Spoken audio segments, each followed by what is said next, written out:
Этот удивительный корень лечит не только дыхательные пути, но и весь желудочно-кишечный тракт.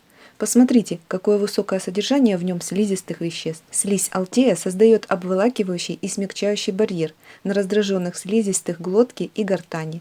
Это уменьшает раздражение и, соответственно, снижает частоту приступов сухого кашля. Но если у вас влажный кашель, алтей обладает отхаркивающим действием. К тому же алтей не раздражает желудок, а наоборот защищает слизистую желудка и кишечника, что особенно полезно при гастрите, язве, энтеритах и колитах.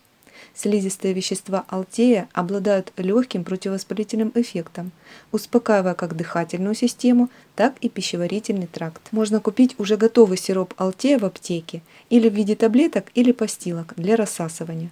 Но если у вас имеются корешки этого растения, лучше приготовить настой или отвар в домашних условиях самостоятельно. Настой приготовить очень просто. Ничего даже кипятить не надо.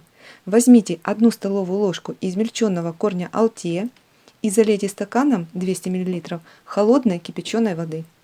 Настаивать нужно 1-2 часа, периодически помешивая, затем процедить.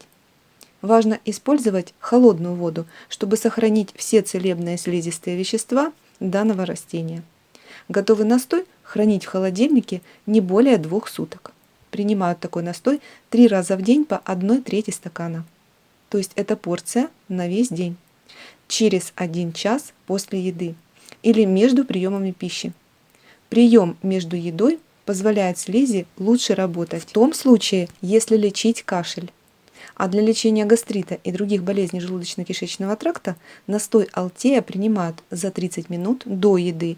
Это позволяет слизи создать защитный слой на стенках желудка до поступления пищи, уменьшая раздражающее действие желудочного сока. Итак, подведем итог. Если вы принимаете настой для лечения кашля, лучшее время между приемами пищи или через 1-2 часа после еды.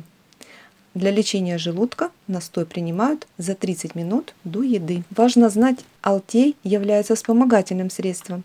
При серьезных заболеваниях или затяжном кашле обратитесь к своему лечащему врачу.